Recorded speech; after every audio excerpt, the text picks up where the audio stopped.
నమస్తే. Welcome to Andhra Prabha. నేను రఘునందన్.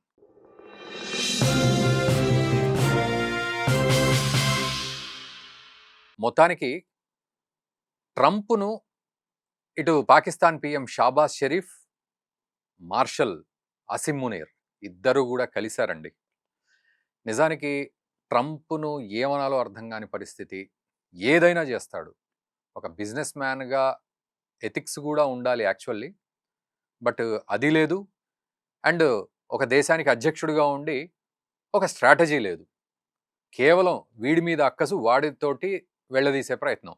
భారత్ మీద కోపంతోటి ఈరోజు అటు ఆసిమ్ మునీర్‌ని, ఇటు షాబాజ్ షరీఫ్‌ని ఇద్దరిని పిలిచి చక్కగా వాళ్ళను కలిసి వాళ్ళనేమంటాడంటే ట్రంప్ షాబాజ్ షరీఫ్‌ని గ్రేట్ లీడర్. అమ్మ! Next Asim Munir great guy. That marshal is a great guy. Modi is my friend అయిపోయింది. మోడీ ఈజ్ టెర్రిఫిక్ అని మొన్న కోప్పడ్డాడు. ఈరోజు గ్రేట్ లీడర్, గ్రేట్ గై అయిపోయారు పాకిస్తాన్ వాళ్ళు. అంటే ముఖ్యంగా అసలు డొనాల్డ్ ట్రంప్‌కు ఎట్లా భారత్‌తో నెగలాలి అనే పరిస్థితి తెలియక ఈరోజు పాకిస్తాన్ తోక పట్టుకొని వెళ్తున్నాడు. ఆ! ఆ పాము బుసగొట్టి మళ్ళీ ట్రంప్‌నే కాటేస్తుంది. లేకపోతే అడుక్కు తినే పాకిస్తాన్ ఆ చిప్ప పట్టుకొని మా దగ్గరికొచ్చింది. ఇయన్నీ మరిచిపోయి ఈరోజు పాకిస్తాన్‌తో గ్రేట్ లీడర్, గ్రేట్ గై అనే పరిస్థితి మొత్తానికి కలవడం జరిగింది. అద్భుతంగా కిలకిలలు. మొత్తానికి ట్రంప్ నిజానికి యాజ్ ఏ జర్నలిస్ట్‌గా ఆహ్, చాలా జాగ్రత్తగా మాట్లాడాల్సొస్తుంది. కానీ నిజంగా జర్నలిజం అడ్డమొస్తుంది గానీ, ఇట్లాంటి సీన్‌లు, సిట్యుయేషన్‌లు జూస్తే రక్తం మరిగిపోతూ ఉంటుంది. ఎందుకంటే భారత్ కొట్టే దెబ్బకు ఒక్కొక్క దెబ్బకి ట్రంప్ బాత్రూమ్‌లో కూర్చొని ఏడుస్తున్నంత కష్టమైపోతుంది ట్రంప్‌కి. ఈరోజు పాకిస్తాన్‌తో అంటగాగుతున్నాడు. సో, వాళ్ళని పిలుచుకున్నాడు. వాళ్ళతో మాట్లాడాడు. పక్కనే జేడీ వాన్స్ ఉన్నాడు. Vice president. సో, ఆయన ఇటు ఎఫ్‌బిఐ డైరెక్టర్ క్యాష్ పటేల్ వీళ్ళిద్దరు గూడా ఉన్నారు. సో, వీళ్ళిద్దరికీ కొంత భారత్‌తో సంబంధాలున్నాయి. ఎందుకంటే క్యాష్ పటేల్ భారతీయుడే. అండ్ జేడీ వాన్స్ భార్య ఉషా తను భారతీయురాలే. మరి వాళ్ళైతే చూస్తున్నారు. మరి వాళ్ళ మనస్సుల్లో ఎలా అనిపించిందో తెలీదు గానీ, ట్రంప్ మాట్లాడే మాటలకు జాగ్రత్తగా నవ్వుతున్నారు. బట్ చూసేవాడికి భారతీయుడికైతే కోపం రగిలిపోతూ ఉంటుంది. వీడికి పిచ్చి, వాడికి పిచ్చి అందరూ పిచ్చోళ్ళు కలిసి అలా మాట్లాడుకుంటున్నారని జెప్పి. సో, వీళ్ళంతా కలిసారు. అండ్ షాబాజ్ షరీఫ్ మనకు తెలిసిందే. షాంఘై కోఆపరేషన్ ఆర్గనైజేషన్ మీట్‌లో ఎలా పుతిన్‌ని ఇలా నమస్తే బెట్టి ఏదో వెడ్డింగ్ యానివర్సరీ ఫంక్షన్‌లో గలిసినట్టు నమస్తే బెట్టి ఇలా ఇలా అనడం. సో, ట్రంప్‌ని గూడా అలాగే అన్నాడు. వీళ్ళిద్దరూ గూడా వీళ్ళ మొహాలలో అసలు ఒక గ్లో కనబడుతోంది. షాబాజ్ షరీఫ్ అండ్ ఆసిమ్ మునీర్ మొహాలలో. వాళ్ళు చక్కగా సూట్లు, టైలు వేసుకొని మన భారత్ ఎంత డిగ్నిఫైడ్‌గా ఉంటుందో ప్రతిసారి, ఏ ప్రధానమంత్రి అయినా డిగ్నిఫైడ్‌గా ఉన్నారు. అండ్ ప్రధాని మోదీ అయితే ఇంకా చరిష్మా చూపెడుతూ వస్తూ ఉన్నారు మనకు తెలిసిందే. సో, దాన్ని పట్టుకొని సింహాన్ని జూసి నక్క వాత పెట్టుకున్న పులిని జూసి నక్క వాత పెట్టుకున్నట్టుగా, ఈ సింహాలను జూసి ఈ గుంట నక్కలన్నీ తయారైనట్టుగా, ఈ రకంగా ఈరోజు వాళ్ళిద్దరెళ్లి ట్రంప్‌తో గలవడం, ట్రంప్ గూడా వాళ్ళని ప్రేమగా దగ్గరికి తీసుకోవడం ఇదంతా జరిగింది. సో, వీళ్ళేం మాట్లాడారు అనేది గూడా ఒక ఇంపార్టెంట్ పాయింట్. నిజానికి ఈరోజు ట్రంప్ అక్కడ మీడియాతో మాట్లాడుతూ ఉండంగా వీళ్ళిద్దరు వెయిటింగ్ బయట. ఎప్పుడొస్తాడా ట్రంపు? ఎప్పుడు పొగుడుదామా ఆకాశానికేసి, పైకేసి కొడదామా ట్రంప్‌ని అని జెప్పి. ఆ తర్వాత ట్రంప్ వచ్చాడు. అంతకుముందు టర్కీ వాళ్ళతో మాట్లాడిందంతా లైవ్ టెలికాస్ట్ అయింది. బట్ పాకిస్తాన్‌తో మాట్లాడింది మాత్రం లైవ్ టెలికాస్ట్ కాలేదు. అంటే లోపల ఏదో జరిగింది. మరేం జరిగింది అనే విషయానికొస్తే, మనకు తెలుస్తున్న విషయం ఏంటంటే, పాకిస్తాన్ మీరేం జెప్తే అదే. ట్రంప్ ఏం జెప్తే అదే అని మోకరిల్లడం అయితే జరిగింది ఫస్ట్ పాయింట్. చాలా డిగ్నిఫైడ్‌గా. రెండోదేంటి అంటే, మనము అగ్రికల్చరల్ ప్రొడక్ట్స్‌ని గానీ, ఈ డైరీ ప్రొడక్ట్స్‌ని గానీ, మనం వద్దని జెప్పేసాం కరాఖండిగా.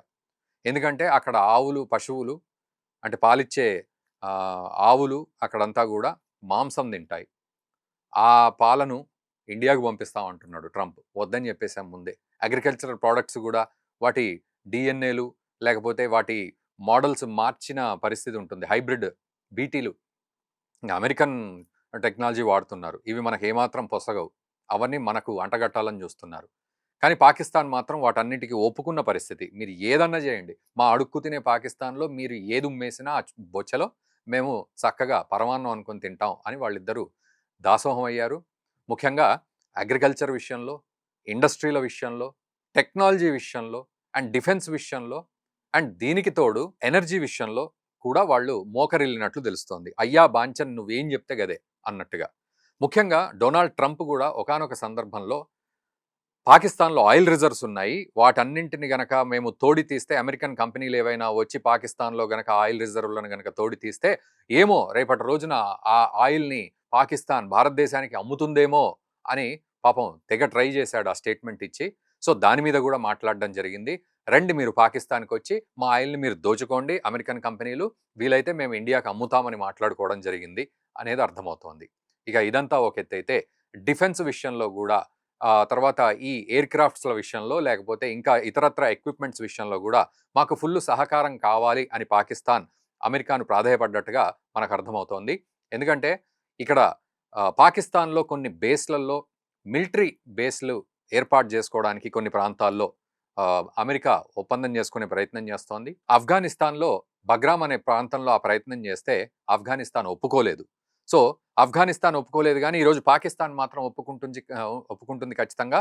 అది మిలిటరీ బేస్ గావచ్చు, లేదా న్యూక్లియర్ బేస్ గావచ్చు, ఏదున్నా గూడా మా ప్రాంతాన్ని మీరు చక్కగా ఉపయోగించుకోండి మా ప్రాంతాన్ని అని చెప్పడానికి పాకిస్తాన్ మోకరిల్లిందనే చెప్పాలి. మరి ఇదే పాకిస్తాన్‌కు అమెరికా గతంలో $900 మిలియన్ సెక్యూరిటీ ఎయిడ్‌ని రిజెక్ట్ చేసింది. ఎందుకు అంటే, మీరు ఇదంతా డబ్బును టెర్రరిస్ట్‌లకు వాడుతున్నారు. మీదొక టెర్రరిస్ట్ దేశం అని $900 మిలియన్ ఆపేసింది అమెరికా. బట్ ఈరోజు మాత్రం వాళ్ళను కౌగిలించుకొని, చక్కగా ముద్దులు పెట్టుకొని, మనం ఒకటే అన్నట్టుగా తయారైంది అమెరికా అండ్ పాకిస్తాన్ పరిస్థితి. ఇదంతా ఒక ఎత్తైతే, పాకిస్తాన్ అటు యునైటెడ్ నేషన్స్ జనరల్ అసెంబ్లీలో కూడా పుట్టు అబద్ధాలు చెప్పింది. స్వయంగా ప్రైమ్ మినిస్టర్ షాబాజ్ షరీఫే అబద్ధాలు చెప్పిన సందర్భం. నెక్స్ట్ వీడియోలో ఆ అబద్ధాలు ఏమిటి అనేది నేను మీకు కళ్ళకు కట్టినట్టుగా ఎక్స్‌ప్లెయిన్ చేస్తా. మీకు కూడా బ్లడ్ బాయిల్ అవుతుంది. ఏంటి వీడు ఈ యూఎన్‌జీఏలో ఇంత దారుణంగా మాట్లాడుతుందా పాకిస్తాన్? ఇన్ని అబద్ధాలు చెప్తుందా?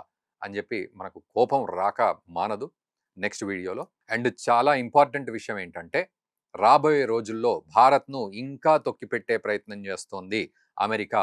దీనికి తోడు పాకిస్తాన్ కూడా ఇదే సందు అని చెప్పి అటు ఆయిల్ రిజర్వ్స్ విషయంలో, ఇటు ట్రేడ్ డీల్స్ అన్నీ చేసుకుంటుంది. మన భారత్ అయితే ఏవేవి ఇప్పటివరకు చేసిందో అవన్నీ కాపీ పేస్ట్ చేసుకొని అమెరికాతో సంబంధాలు కొనసాగించే ప్రయత్నం అయితే పాకిస్తాన్ చేస్తోంది. దీనికి తోడు ఇదివరకు నేను చేసిన వీడియోలో ఇంకొక విషయం కూడా నేను చెప్పాను. క్రిప్టో. పాకిస్తాన్ ఈరోజు 8థ్ ప్లేస్‌లో ఉంది క్రిప్టో విషయంలో. అఫ్‌కోర్స్ క్రిప్టో అనేది ఎక్కడ నడవట్లేదు పాకిస్తాన్‌లో. కానీ అమెరికాతో టై అప్ అవుతుంది. అందులో డొనాల్డ్ ట్రంప్ అల్లుడు కూడా ఉన్నాడు, కొడుకు కూడా ఉన్నాడు. వీళ్ళందరూ క్రిప్టో బేస్డ్‌గా ప్రపంచాన్ని క్రియేట్ చేయబోతున్నారు. పాకిస్తాన్ దానికి ఒక అడ్డాగా మారుతుంది. పాకిస్తాన్ క్రిప్టో విషయంలో కూడా అమెరికాకు దాసోహం అయ్యి ఊడిగం చేసే ప్రయత్నం చేస్తోంది. ఇది ఈరోజు పాకిస్తాన్ చేస్తున్న ప్లాన్ భారత్‌కి వ్యతిరేకంగా. మరోవైపు అటు అమెరికా కూడా భారత్‌ను ఎలాగొట్టాలి అనే విషయంలో 100 రకాల కోణాలన్నీ ఆలోచిస్తుంది. అందులో పాకిస్తాన్ ఒక కోణం కొట్టే ప్రయత్నం చేస్తోంది. సో మరి అమెరికా కొట్టే ఈ దెబ్బకు భారత్ తట్టుకోగలదా? ఎందుకంటే భారత్ చుట్టూ ఉన్న దేశాలతోటి అమెరికా ఇప్పుడు తీవ్ర ప్రయత్నం చేస్తోంది భారత్‌ని కొట్టాలని. మనం తట్టుకోగలమా? తిరిగి మనం గట్టిగా ఇవ్వగలమా? లేకపోతే పాకిస్తాన్ లాంటి దేశం ఇంకా టెర్రరిజంని పెంచి పోషించి రేపు భారత్‌లో ఇంకా అలజడులు సృష్టిస్తుందా? ఒక్కసారి మీరు కామెంట్ చేయండి. దయచేసి ఈ వీడియోని మన తోటి మిత్రులకు గూడా షేర్ చేయండి. పాకిస్తాన్ ఎంత దారుణంగా ప్రవర్తిస్తుంది అమెరికాతో కలిసి అండ్ అమెరికా ఎంత దారుణంగా పాకిస్తాన్‌ను ఉపయోగించుకుంటుంది అనే విషయం మనందరికీ తెలిసి రావాలి అని. సో, ఖచ్చితంగా ఈ వీడియోని షేర్ చేయండి. అండ్ మీ యొక్క ఒపీనియన్‌ని గూడా ఖచ్చితంగా కామెంట్ చేయండి. అండ్ మా ఛానెల్‌ని సబ్స్క్రైబ్ చేయండి. అండ్ రాబోయే video Shahbaz Sharif United nations general assembly వేదికగా ఎంత దారుణమైన అబద్ధాలు మాట్లాడితే మన భారత్ కూడా కౌంటర్‌గా ఒక చెప్పు తీసుకొని కొట్టినంత గట్టిగా సమాధానం చెప్పింది. అది నెక్స్ట్ వీడియోలో మీరు చూడండి. Thank you very much.